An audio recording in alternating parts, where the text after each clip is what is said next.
ফ্যাসিবাদ মুক্ত বাংলাদেশে লাখো গণতন্ত্রকামী জনগণের আজকের এই বিজয় র্যালি, আজকের এই মিছিল দেশের 18 কোটি মানুষের মুক্তির মিছিল। এই মিছিল গণতন্ত্রের পথে অভিযাত্রা। ঢাকা সহ দেশের সকল উপজেলায় গতকাল যারা এই বিজয় র্যালিতে অংশ নিয়েছেন, আমার সালাম গ্রহণ করুন। আসসালামু আলাইকুম। প্রিয় দেশবাসী, ফ্যাসিস্ট মুক্ত বাংলাদেশে জনগণের সরাসরি ভোটে জনগণের কাছে দায়বদ্ধ, জনগণের কাছে জবাবদিহিমূলক একটি গণতান্ত্রিক সরকার প্রতিষ্ঠার লক্ষ্যে অন্তর্বর্তীকালীন সরকার গতকাল জাতীয় নির্বাচন অনুষ্ঠানের একটি সময়সীমা ঘোষণা করেছে। জনগণের অভিপ্রায় বাস্তবায়নের তাগিদে জুলাই সনদ ঘোষণা করা হয়েছে। জনগণের অভিপ্রায় বাস্তবায়নের এইসব উদ্যোগকে আমরা স্বাগত জানাই।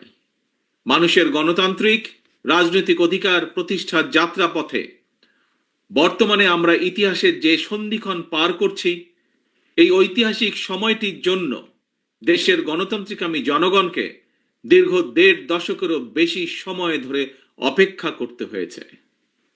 উপস্থিত ভাই বোনেরা, ফ্যাসিবাদ বিরোধী দীর্ঘ সময়ে এই আন্দোলনে আমরা আমাদের হাজারো সহকর্মী সহযোদ্ধাকে হারিয়েছি।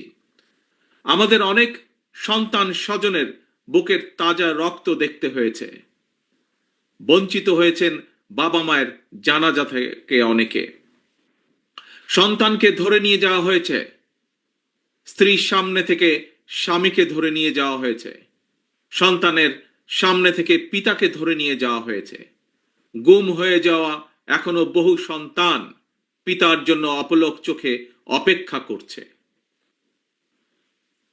প্রিয় ভাই বোনেরা, ফ্যাসিবাদ বিরোধী আন্দোলনের সময় বিএনপি সহ বিরোধী দল এবং মতের নেতাকর্মী সমর্থকদের বিরুদ্ধে লক্ষ লক্ষ মিথ্যে এবং রাজনৈতিক উদ্দেশ্য প্রণোদিত মামলা দেওয়া হয়েছে।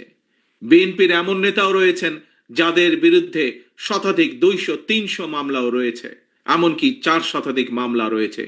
গুম অপহরণের শিকার হয়েছেন বিএনপি সহ বিরোধী দলের শত শত রাজনৈতিক নেতা কর্মী। শুধুমাত্র 2024-এর গণ অভ্যুত্থানে 1,500-এরও বেশি মানুষকে হত্যা করা হয়েছে। খুনিদের বন্দুকের নল থেকে মায়ের কোলে থাকা 4 বছরের শিশুও রেহাই পায়নি। ক্ষমতালোভী ফ্যাসিস্টের কারণে আমাদের অনেক সাহসী সেনা কর্মকর্তাদের হত্যাযজ্ঞের শিকার হতে হয়েছে।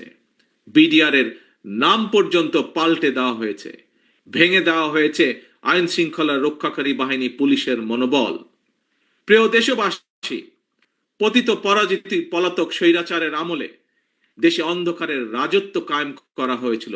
সুতরাং আমি বলবো, আজকের এই মিছিল অন্ধকার থেকে বেরিয়ে আলোর পথে যাত্রা। তবে প্রিয় ভাই বোনেরা, প্রিয় দেশবাসী, তবে এই যাত্রা কিন্তু খুব সহজ নয়। ফ্যাসিবাদ, উগ্রবাদ, চরমপন্থা যাতে আলোর পথে অন্ধকারের রেখা টেনে দিতে না পারে, এই ব্যাপারে গণতান্ত্রিকামী জনগণকে, গণতান্ত্রিকামী বাংলাদেশের প্রতিটি ভাই বোনকে আমি সদা সতর্ক থাকার আহ্বান জানাই। প্রিয় ভাই বোনেরা,